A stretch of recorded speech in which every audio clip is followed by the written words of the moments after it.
എൻ്റെ ഹൃദയത്തിനുള്ളിൽ സ്നേഹകൂദാശയാ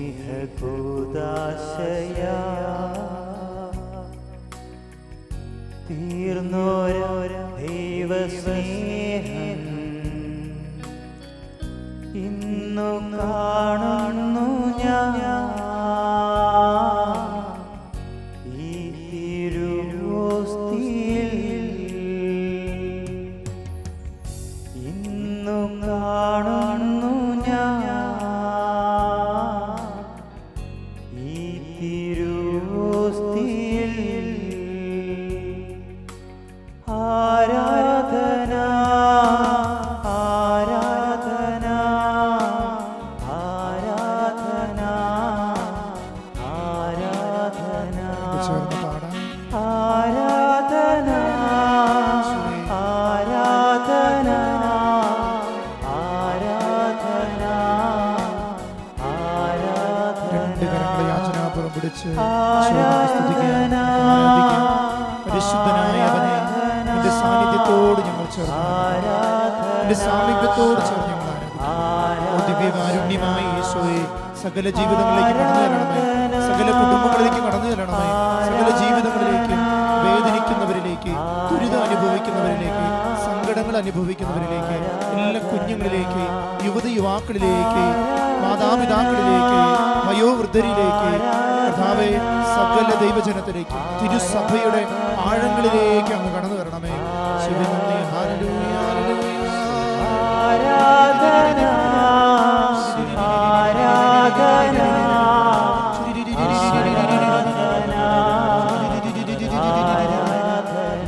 ഹൃദയത്തോട് ചേർത്ത് വെച്ച് പാടാം. ആരാധന ആരാധന പാടി ആരാധന ആരാധന എന്റെ ഉള്ളിൽ വസിക്കുന്ന ദിവ്യകാരുണ്യ ഈശോയെ ആരാധിച്ചു പാടി. ആരാധന ദൈവമേ, മാലാഖമാരുടെ ദൈവമേ, വിശുദ്ധരുടെ ദൈവമേ, സ്വർഗവാസികളുടെ ദൈവമേ, പരിശുദ്ധ അമ്മയുടെ ദൈവമായ ഈശോയെ, സകല മാലാഖമാരുടെയും സകല ദൂതഗണങ്ങളുടെയും സകല വിശുദ്ധാത്മാക്കളുടെയും നീതിമാന്മാരുടെയും പ്രവാചകന്മാരുടെയും അപ്പോസ്തലന്മാരുടെയും ദൈവമേ, ഞങ്ങൾ അങ്ങയെ ആരാധിക്കുന്നു, ഞങ്ങൾ നന്ദി പറയുന്നു. ആരാധന ആരാധന ആരാധന ആരാധന പരിശുദ്ധ പരമ ദിവ്യകാരുണ്യത്തിന് എന്നേരവും ആരാധനയും സ്തുതിയും പുകഴ്ചയും ഉണ്ടായിരിക്കട്ടെ. ഞങ്ങൾക്ക് സ്നേഹം നൽകുവാൻ പരിശുദ്ധ കുർബാനയിൽ എഴുന്നള്ളിയിരിക്കുന്ന പരിശുദ്ധ പരമ ദിവ്യകാരുണ്യത്തിന് എന്നേരവും ആരാധനയും സ്തുതിയും പുകഴ്ചയും ഉണ്ടായിരിക്കട്ടെ. ഞങ്ങളോടൊപ്പം ചെറുതാകുവാൻ ചെറു അപ്പത്തിന്റെ രൂപത്തിൽ സ്നേഹമായി തീർന്ന പരിശുദ്ധ പരമ ദിവ്യകാരുണ്യത്തിന് എന്നേരവും ആരാധനയും സ്തുതിയും പുകഴ്ചയും ഉണ്ടായിരിക്കട്ടെ. കൃപയുടെ ബലിപീഠത്തിൽ ആത്മജ്വാല എന്ന ശുശ്രൂഷയിൽ നമ്മെ കാണാൻ, നമ്മുടെ കൂടെ ആയിരിക്കാൻ, സ്നേഹത്തിൻ്റെ ബലിപീഠത്തിൽ എരിഞ്ഞു തീരുന്ന സ്നേഹം തന്നെയായ ഈശോയെ നമുക്ക് ധ്യാനിക്കാം. ഒപ്പമാകുവാൻ അപ്പമായി തീർന്നവനാണ് ക്രിസ്തു എന്നത് ചെറുപ്പത്തിൻ്റെ കാലഘട്ടം മുതൽ ഇന്ന് വരെ ഞാനും നിങ്ങളും കേട്ട് മറന്നുപോയതല്ല, കേട്ട് അനുഭവിക്കുന്ന ഒരു സത്യമാണ് വിശുദ്ധ കുർബാന. സ്നേഹമുള്ളവരെ, ഈ കാലഘട്ടം ബലിപീഠങ്ങൾ അടയ്ക്കപ്പെടുമ്പോഴും ബലിവസ്തുക്കളോട് ചേർന്ന് നമ്മൾ നമ്മുടെ വീടുകളിലിരുന്ന് ഓൺലൈനിലൂടേക്കും ബലിയർപ്പിക്കുമ്പോൾ ആ ബലിപീഠവും ബലിവസ്തുക്കളും എപ്രകാരം നമ്മുടെ ഓരോരുത്തരുടെ ജീവിതത്തെ സ്വാധീനിക്കുന്നുണ്ട്. നീയാകുന്ന ബലിവസ്തു എങ്ങനെ ബലിപീഠത്തിൽ നമ്മൾ ദൈവത്തിന് സമർപ്പിക്കപ്പെടുന്നു എന്ന് ചിന്തിക്കേണ്ട കാലഘട്ടമാണ്. വിശുദ്ധനായ ജോൺ ക്രിസോസ്റ്റം എന്ന് പറഞ്ഞൊരു വിശുദ്ധനുണ്ട്. ആ വിശുദ്ധൻ്റെ വാക്കുകൾ വിശുദ്ധ കുർബാനയെക്കുറിച്ച് സഭയിലെ ഓരോ മക്കളും അനുഭവിക്കുകയും ധ്യാനിക്കുകയും ചെയ്യേണ്ട വാക്കുകളാണെന്ന് ചിന്തിക്കുന്നു. ആ വിശുദ്ധൻ പറഞ്ഞു വയ്ക്കുന്ന ഇപ്രകാരമാണ്: ജീവിതകാലത്ത് ഈശോയെ കണ്ടവർ ഭാഗ്യവാന്മാരെന്ന് നീ മനസ്സിലാക്കണം. അവിശുദ്ധൻ നമ്മളോട് പറഞ്ഞു വയ്ക്കുന്നത് ഇപ്രകാരമാണ്: ജീവിതകാലത്ത് ഈശോയെ കണ്ടവർ ഏറ്റവും ഭാഗ്യമുള്ളവരാണ്. പഴയ നിയമത്തിൽ ദൈവം അവരുടെ ഇടയിലേക്ക് വരുമെന്ന ഒരു വാക്ക് കേട്ടുവെങ്കിൽ പുതിയ നിയമത്തിൽ ആ ദൈവം തന്നെയായവൻ നിന്റെ കൈക്കുമ്പിളിൽ വന്നിരിക്കുമ്പോൾ നീ അറിയണം നീ ഒരു ഭാഗ്യവാനും ഭാഗ്യവതിയുമാണെന്ന്. തുടർന്ന് പറയുന്ന അദ്ദേഹം ഇങ്ങനെയാണ്: അൾത്താരയിൽ വരിക, നീ അങ്ങനെ അവിടത്തെ കാണുകയും സ്പർശിക്കുകയും ചെയ്യുക. വിശുദ്ധ ചുംബനങ്ങൾ നീ അർപ്പിക്കുക. നിന്റെ കണ്ണീർ കണങ്ങൾ കൊണ്ട് നീ അങ്ങയെ തഴുകുക. ഏറ്റവും വിശുദ്ധമായ കന്യകാ മേരിയെപ്പോലെ നീ അങ്ങയെ നിന്റെ കൈകളിൽ വഹിക്കുക. അദ്ദേഹം പറഞ്ഞു വയ്ക്കുന്ന ചില നല്ല മനസ്സിലറിയേണ്ട കാര്യമുണ്ട്. ബലിപീഠം ഒരു അൾത്താരയാണ്, ക്രിസ്തുവിൻ്റെ ശരീരമാകുന്ന അൾത്താര. ഇന്ന് ചിലപ്പോൾ നിൻ്റെ കുടുംബത്തിൽ നീ ഒരു ബലിപീഠമായിട്ട് മാറിയിട്ടുണ്ടെങ്കിൽ അത് ക്രിസ്തുവിനർപ്പിക്കാനുള്ളൊരു ബലിപീഠമാണെന്നറിയുക. അതുകൊണ്ട് അൾത്താരയിലേക്ക് നീ വരണം. ക്രിസ്തുവിൻ്റെ ശരീരമാണ് ഈ കിടക്കുന്ന ബലിപീഠം. ആ ബലിപീഠത്തിലേക്ക് നീ അടുക്കണം. ബലിയർപ്പണം എന്ന് പറഞ്ഞാൽ ബലിപീഠത്തിൽ കെട്ടപ്പെട്ട ഒരു ജീവിതമാണ് ബലിയർപ്പണം എന്ന് പറയുന്നത്. തുടർന്ന് അദ്ദേഹം പറഞ്ഞു വയ്ക്കുന്നതാണ്: നീ അങ്ങയെ കാണണം, സ്പർശിക്കണം, നീ അനുഭവിക്കണം. നിന്റെ ദൈവത്തെ നിന്റെ കണ്ണുകൊണ്ട് നീ നിറകണ്ണുകൊണ്ട് കാണണം. ഈ ദിവ്യകാരുണ്യത്തിലേക്ക് നീ നോക്കുമ്പോൾ നീ നിന്റെ ദൈവത്തെ നിറകണ്ണുകളോടെ കാണുന്ന സമയമാണ്. നീ ആ ദിവ്യകാരുണ്യത്തൊന്ന് തൊടുമ്പോൾ ആ രക്തസ്രാവക്കാരിയെപ്പോലെ നിന്റെ ദൈവത്തെ തൊടാനുള്ള ഒരു അവസരം നിന്റെ കയ്യിൽ വരികയാണ്. നീ ആ ഈശോയെ നിന്റെ ഉള്ളിലേക്ക് സ്വീകരിക്കുമ്പോൾ നീ അനുഭവിക്കുകയാണ് എൻ്റെ ദൈവത്തിൻ്റെ സ്നേഹം, എൻ്റെ ആഴമേറിയ എൻ്റെ ദൈവത്തിൻ്റെ അനുഭവത്തെ. തുടർന്ന് അദ്ദേഹം പറഞ്ഞു വയ്ക്കുന്നതാണ്: നിന്റെ കണ്ണീർ കണങ്ങൾ കൊണ്ട് നീ അങ്ങയെ തഴുകണം. ഈശോയുടെ നിന്റെ മുന്നിലെ നിന്റെ ഓരോ കണ്ണീരും ഈശോയെ തഴുകുന്നതാകണം. നിന്റെ പരാതി കൊണ്ടുള്ള കണ്ണീരല്ല, നിന്റെ സ്നേഹം കൊണ്ട്. നിന്റെ ജീവിതത്തിലെ ഏത് വേദനയിലും നിന്നെ വിട്ടുപിരിയാതെ, കൂടപ്പിറപ്പ് പോലും വിട്ടുപിരിഞ്ഞു പോകുമ്പോൾ നിന്നെ വിട്ടുപിരിയാത്തൊരു സ്നേഹത്തിൻ്റെ തലോടലാണ് ദിവ്യകാരുണ്യം എന്ന ബോധ്യം നിനക്ക് ഉണ്ടാകണം. അങ്ങനെയെങ്കിൽ നിന്റെ കണ്ണീരിന് ഒരു വിലയുണ്ട്. തുടർന്ന് പറഞ്ഞു വയ്ക്കുന്നത് ഇങ്ങനെയാണ്: ഏറ്റവും വിശുദ്ധയായ, ലോകം കണ്ട വിശുദ്ധയായ പരിശുദ്ധയായ കന്യകാമറിയത്തെപ്പോലെ നീ അവനെ, യേശുവിനെ കൈകളിലെടുക്കണം. നിന്റെ കയ്യിൽ കുർബാന വന്നിരിക്കുമ്പോൾ നീ അറിയേണ്ടത് പരിശുദ്ധയായ പരിശുദ്ധ കന്യകാമറിയത്തിൻ്റെ ഉദരത്തിൽ നിന്ന് പിറന്നു വീണ കുഞ്ഞിനെ കയ്യിലെടുത്ത അതേ മനോഭാവത്തോടെ അതേ സ്നേഹത്തോടെ നീ കയ്യിലെടുക്കണമെന്ന് വിശുദ്ധനായ ക്രിസോസ്റ്റോം നമ്മെ പറഞ്ഞു വയ്ക്കുകയാണ്. സ്നേഹമുള്ളവരെ, ഇതാഴമേറിയൊരു ബോധ്യമാണ്. ഈ കാലഘട്ടങ്ങളിൽ നീ ആയിരിക്കുന്നിടങ്ങളിൽ നിന്റെ ബലിപീഠങ്ങളും ബലിയർപ്പണങ്ങളും എപ്രകാരമാണെന്ന് നീ ചിന്തിക്കണം. സ്നേഹമുള്ളവരെ, ആദ്യ മാതാപിതാക്കൾക്ക് നഷ്ടമായത് അവരുടെ സന്തോഷങ്ങളാണ്. ഒത്തിരി സന്തോഷത്തോടെ ദൈവത്തിൻ്റെ കൂടെ നടന്നവർ ഒരു വൃക്ഷത്തിൻ്റെ ഫലം തിന്നരുതെന്ന് പറഞ്ഞു. എന്നാൽ നമ്മുടെ എല്ലാം മനസ്സും മനസ്സാക്ഷിയും പലപ്പോഴും അനുസരണക്കേടെന്ന വിപത്ത് നമ്മുടെ ഹൃദയത്തിൽ പതിപ്പിച്ചുറപ്പിച്ച് വെച്ചതുകൊണ്ട് നമുക്കെല്ലാം പാപം എന്നത് അനുസരണക്കേടിൻ്റെ ഒരു സന്തതിയായിട്ട് മാറിയിരിക്കുകയാണ്. അതുകൊണ്ട് ആദ്യ മാതാപിതാക്കൾ പറിച്ചു തിന്നരുതെന്ന് പറഞ്ഞ ഫലം അവർ പറിച്ചു തിന്നപ്പോൾ അവരുടെ ജീവിതത്തിൽ അവർക്കുണ്ടായത് നഷ്ടങ്ങളുടെ കഥകളാണ്. അവർക്കുണ്ടായിരുന്ന സന്തോഷം, അവർ ദൈവത്തിൻ്റെ കൂടെ ഉണ്ടായിരുന്ന നല്ല അനുഭവങ്ങൾ അവർക്ക് നഷ്ടമായി. അവർ ജീവിച്ച സന്തോഷങ്ങളിൽ നിന്ന് യാതനകളുടെ, വേദനകളുടെ, കഷ്ടതകളുടെ ഒരു ലോകം അവരുടെ മുന്നിൽ തുറക്കപ്പെട്ടു. അങ്ങനെയെങ്കിൽ ആ കഷ്ടതയുടെ ലോകത്തിന് ഒരു ഉത്തരമുണ്ടെന്ന് അന്ന് അവരോട് ദൈവം പഠിപ്പിച്ചിരുന്നു. അത് കാൽവരിയിൽ നട്ടപ്പെട്ട പുതിയ നിയമത്തിലെ ഒരു വൃക്ഷമാണ്. ആ വൃക്ഷത്തിൽ ക്രിസ്തു എന്ന ഫലം നീ പറിച്ചു തിന്നുക. അത് പരിശുദ്ധ കുർബാനയാണ്. അത് പറിച്ചു തിന്നാൽ നിന്റെ നഷ്ടങ്ങൾക്ക്, നിന്റെ വേദനകൾക്ക്, നിന്റെ ആദ്യ മാതാപിതാക്കളിൽ നിന്ന് വന്ന ആ വേദനകളുടെ കഷ്ടതകൾക്ക് ഉത്തരമായിട്ട് കാത്തിരിപ്പിൻ്റെ ഒരു അടയാളമായിട്ട് ദിവ്യകാരുണ്യം എന്ന ക്രിസ്തു യേശുവിൻ്റെ ശരീരം നിൻ്റെ കയ്യിൽ വന്നു വീഴുമ്പോൾ നീ അറിയണം, പഴയ നിയമത്തിൻ്റെ പരിഹാരമാണ് പുതിയ നിയമത്തിലെ യേശുവിൻ്റെ ദിവ്യകാരുണ്യം.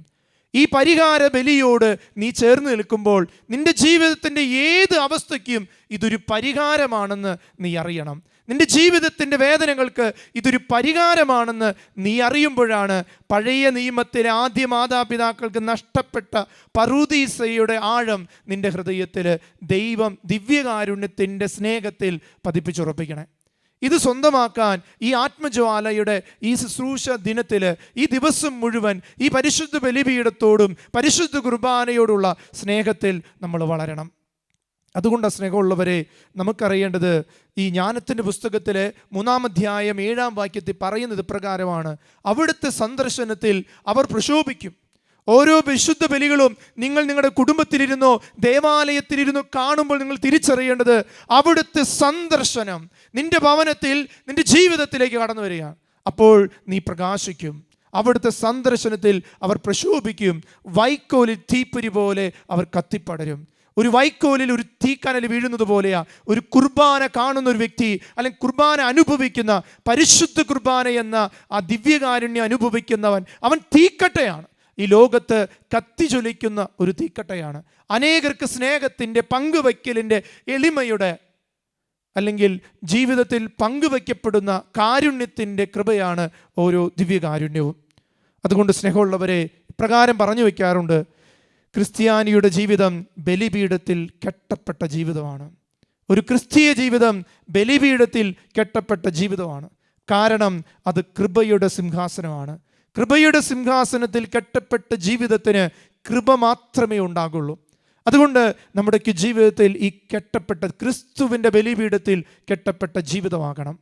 ഹെബ്രായക്കാർക്ക് എഴുതിയ ലേഖനത്തിൽ 4-ാം അധ്യായം 16-ാം വാക്യം പ്രകാരമാണ് പറയേണ്ടത്, വേണ്ട സമയത്ത് കരുണയും കൃപാവരവും ലഭിക്കുന്നതിന് നമുക്ക് പ്രത്യാശയുടെ കൃപാവരത്തിൻ്റെ സിംഹാസനത്തെ സമീപിക്കാം.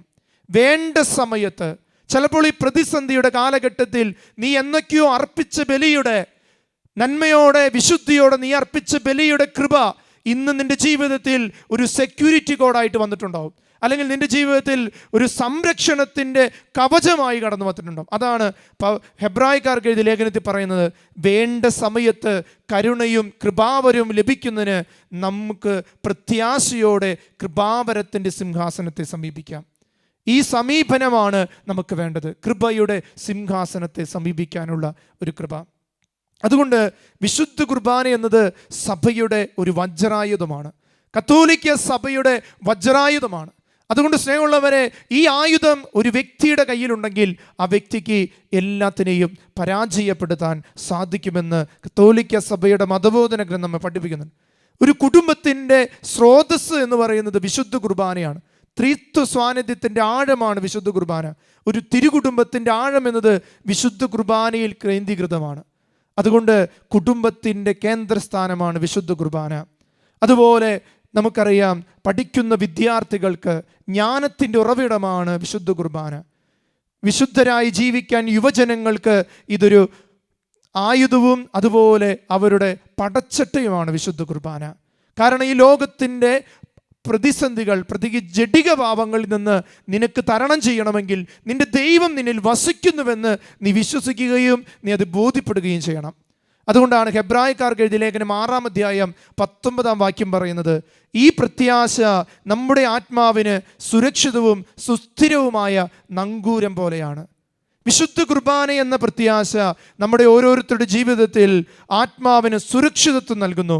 അതുപോലെ സുസ്ഥിരമായൊരു നങ്കൂരം. ഒരു കപ്പല് ഒരു കടലോരത്ത് നിർത്തിയിടണമെങ്കിൽ അത് കടലിൻ്റെ ആഴങ്ങളിലേക്കിട്ട നങ്കൂരത്തിൻ്റെ ഭാരമായിരിക്കും.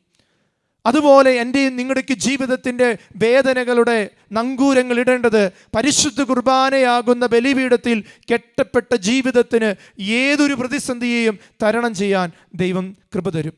അതുകൊണ്ട് ഇപ്രകാരം പറഞ്ഞു വയ്ക്കാറുണ്ട്, അപ്പത്തിൻ്റെ നാട്ടിൽ പിറന്നവനെ, അപ്പം വർദ്ധിപ്പിച്ചവനെ, അപ്പമായി തീർന്നവനെ, അപ്പമാകുവാനും അപ്പമേകുവാനും ആഹ്വാനം ചെയ്തവനെ, ആണ്ടുവട്ടത്തിൻ്റെ 365 ദിവസത്തിലും നമ്മുടെ ജീവിതത്തിൽ ബലിയായി തീരുന്നവനെ നമ്മൾ സ്വന്തമാക്കണം.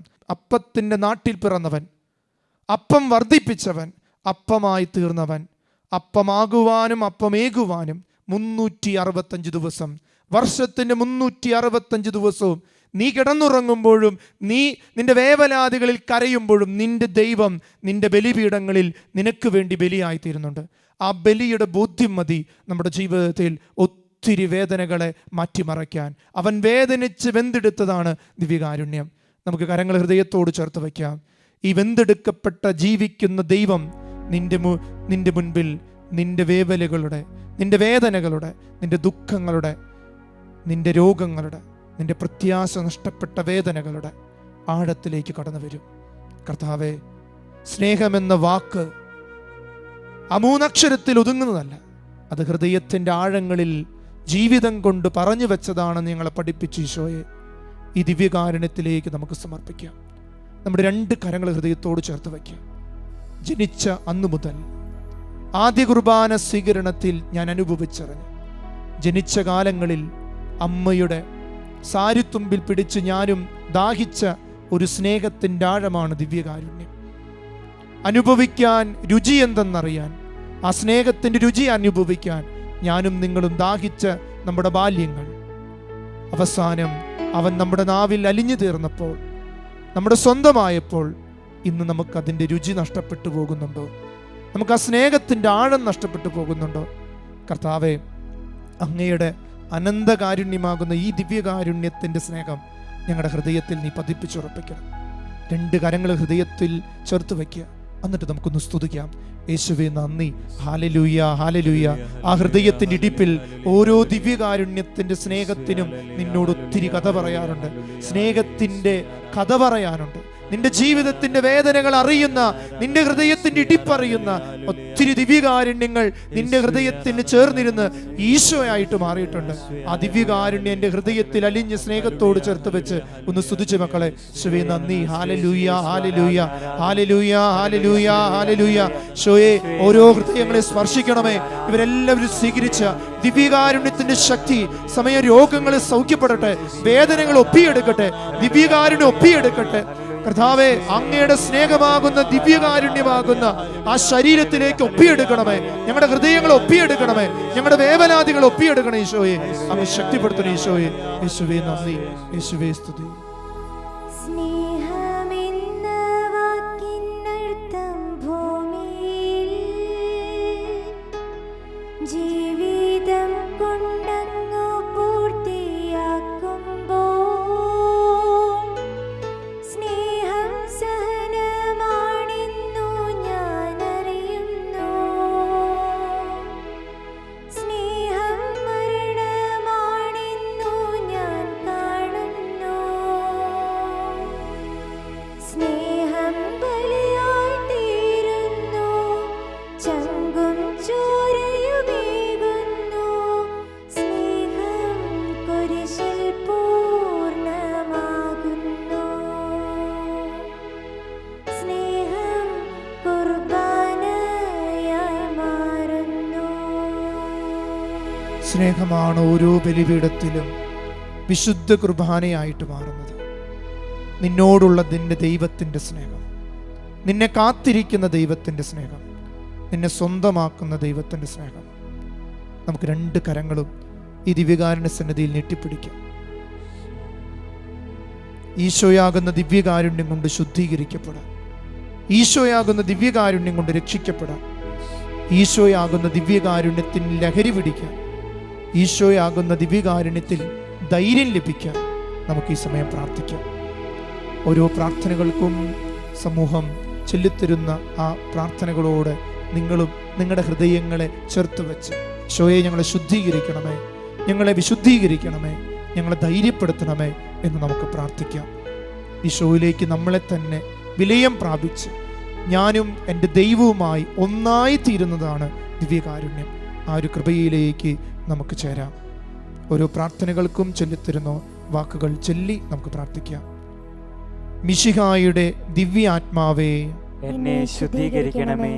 മിശിഹായുടെ തിരുരക്തമേ, എന്നെ രക്ഷിക്കണമേ. മിശിഹായുടെ തിരുരക്തമേ, എന്നെ ലഹരി പിടിപ്പിക്കണമേ. മിശിഹായുടെ തിരുവിലാവിലെ വെള്ളമേ, എന്നെ കഴുകണമേ. മിശിഹായുടെ കഷ്ടാനുഭവമേ, എന്നെ ധൈര്യപ്പെടുത്തണമേ. നല്ല ഈശോയെ, എന്റെ അപേക്ഷ കേൾക്കണമേ. അങ്ങേ തിരുമുറിവുകളുടെ ഇടയിൽ എന്നെ മറച്ചുകൊള്ളണമേ. അങ്ങിൽ നിന്ന് പിരിഞ്ഞു പോകുവാൻ എന്നെ അനുവദിക്കണമേ. ദുഷ്ടശത്രുക്കളിൽ നിന്ന് എന്നെ കാത്തുകൊള്ളണമേ. എന്റെ മരണനേരത്ത് എന്നെ അങ്ങേ പക്കലേക്ക് വിളിക്കണമേ. അങ്ങേ പരിശുദ്ധന്മാരോട് കൂടെ നിത്യമായി അങ്ങേ സ്തുതിക്കുന്നതിന് അങ്ങേ അടുക്കൽ വരുവാൻ എന്നോട് കൽപ്പിക്കണമേ. ഹൃദയ ശാന്തതയും എളിമയുമുള്ള ഈശോയെ, എന്റെ ഹൃദയം അങ്ങേ ഹൃദയത്തിന് ഒത്തതാക്കി അരുളണമേ. ഹൃദയ ശാന്തതയും എളിമയുമുള്ള ഈശോയെ, എന്റെ ഹൃദയം അങ്ങേ ഹൃദയത്തിന് ഒത്തതാക്കി അരുളണമേ. ഹൃദയ ശാന്തതയും എളിമയുമുള്ള ഈശോയെ, എന്റെ ഹൃദയം അങ്ങേ ഹൃദയത്തിന് ഒത്തതാക്കി അരുളണമേ. ഈശോയെ വിളിച്ചു പ്രാർത്ഥിക്കാം. എന്നെ സംരക്ഷകനായ ദിവ്യകാരുണ്യ ഈശോയെ, എന്നെ കാത്തുകൊള്ളണമേ, എന്നെ പരിപാലിക്കണമേ. എല്ലാ ദുരിതങ്ങളിൽ നിന്നും, എല്ലാ വേദനകളിൽ നിന്നും, എല്ലാ സങ്കടങ്ങളിൽ നിന്നും, പിശാചിന്റെ ആക്രമണങ്ങളിൽ നിന്നും കർത്താവേ, ഈ ദിവ്യകാരുണ്യ സന്നിധിയിൽ ആത്മജ്വാല എന്ന ശുശ്രൂഷ പങ്കെടുക്കുന്ന സകല ദൈവജനത്തിന്റെ മേലും ഈ ദിവ്യകാരുണ്യത്തിൽ നിന്ന് ഈ സ്നേഹത്തിന്റെ അഗ്നി ഈ സമയം ഹൃദയത്തിൽ പതിപ്പിച്ചുറപ്പിക്കുന്ന അനുഭവത്തിലേക്ക് വളർത്തണമേ. ശുഭ നന്ദി. Hallelujah, hallelujah. ശുഭ ആരാധന. ശുഭ നന്ദി. Hallelujah, hallelujah.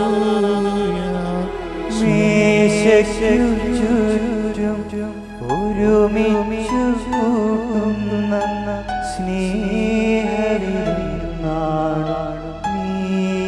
എല്ലാവരും ഒന്ന് ചേർന്ന് പാടി. ഒരുമിച്ചു കൂടുന്ന സ്നേഹവിരുന്നാണ് നീ. ഭിന്നതകൾ മറന്നു ചേരാ കൂട്ടായ്മയായി വളർന്നിടാ. ഐക്യത്തിൽ ഞങ്ങൾ പുലരാൻ തുണയ്ക്കും പങ്കുവെപ്പനുഭവം നൽകിയാലും. ഓ കർത്താവേ, ഐക്യത്തിന്റെ കൃപയാകുന്ന ദിവ്യകാരുണ്യത്തിന്റെ വേഷപ്പുറത്ത് ഞങ്ങൾ ഒരുമിച്ച് കൂടിയിരിക്കുക. യുദാസിന്റെ മനോഭാവത്തോടെയല്ല, പത്രോസിന്റെ തള്ളിപ്പറച്ചിലിന്റെ ചിന്തകളോടെയല്ല. നിന്നെ സ്നേഹിക്കാൻ യോഹന്നാനെ പോലെ ഈ ദിവ്യകാരുണ്യത്തിൽ ഹൃദയം ചാരിവെച്ച് സ്വന്തമാക്കാൻ കൃപ തരണമേ. രണ്ട് കരങ്ങൾ ഉയർത്തി മുട്ടുകുത്തി നിന്നുകൊണ്ട് ദിവ്യകാരുണ്യ ആശീർവാദത്തിന് ഒരുങ്ങി രണ്ട് കരങ്ങൾ ഉയർത്തി സ്തുതിക്കുക. Hallelujah, hallelujah, hallelujah. ശക്തമായിട്ട് സ്തുതിച്ച് ദിവ്യകാരുണ്യത്തിൽ ശക്തി നിറയാൻ വേണ്ടി സ്തുതിച്ച് പ്രാർത്ഥിച്ച് ഹല്ലേലൂയ, ഹല്ലേലൂയ.